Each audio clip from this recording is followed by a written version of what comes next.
Hello everybody, Adrian from adrianearnshaw.com, and today we are going to create probably one of the most iconic electronic sounds of all time. And that is the lead sound from Oxygene IV by Jean-Michel Jarre, the track that pretty much catapulted me on an electronic music journey. When I was young, I heard that track and I fell in love with electronic music. So today we're going to have an attempt at getting Omnisphere to sound pretty much like Jean-Michel Jarre's Oxygene IV lead.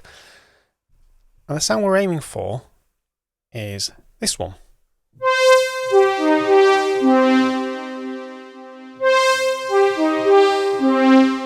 So it's going to have that little drift in there as well. So to start with, I have created just initialize the layers and stuff, and the first thing to do is to initialize all three oscillators. That's what we need to do first of all, but the key to remember is oscillator 3 is always detuned down an octave. Change that to 0, otherwise what I'm going to do next is probably going to obliterate the sound completely, because it'll play 12 semitones lower than it should do, so hold an octave that should do. Because what we're going to do here is we're going to pull all three oscillators down an octave, and because I'm going to use the same filter amp envelopes and filter envelopes on all three oscillators, I'm going to change this to shared signal path.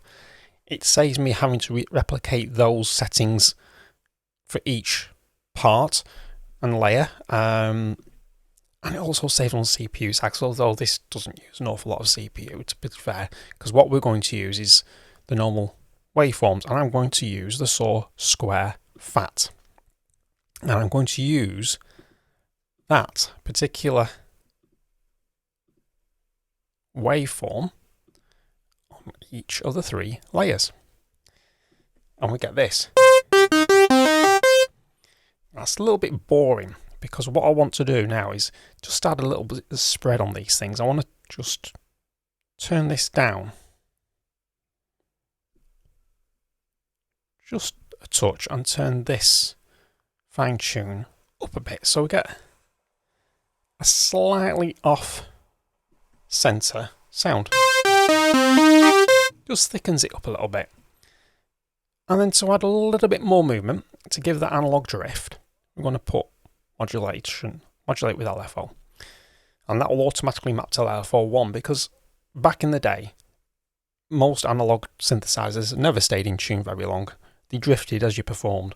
As the electronics heated up inside, you ended up with this analog drift sound.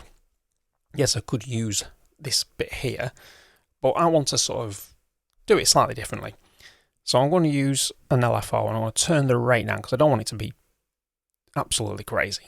And I'm going to turn the depth right down.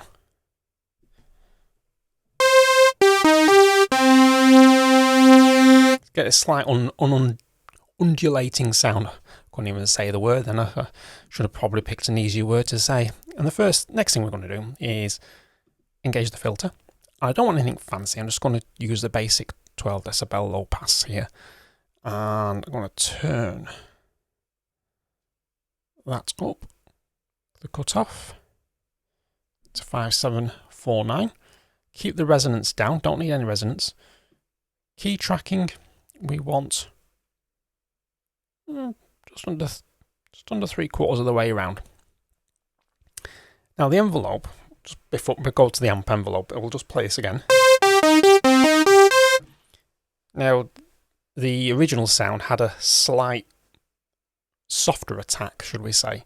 So to get that, we just go to the amp section and we just move the attack up, the sustain element of the envelope down a touch, and we bring the release up. So it gives like an artificial reverb. So we're getting there. The next thing to tackle is the filter section, because we're not getting that sort of subtle, I don't know, it's like a suck in effect. Because if you listen to the initial patch,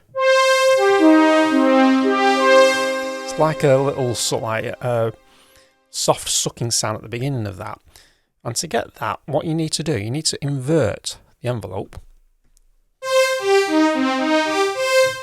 And then you need to turn down the velocity sensitivity of the filter section. And bring that right down, and magically you get... That's a very dry sound. And what you can do to get like a pseudo reverb effect is by actually using the BPM delay ×2, and automatically we get, which is this pretty much the same as. I just need to turn that down a touch, maybe. Not to go too mad. And there we go. We have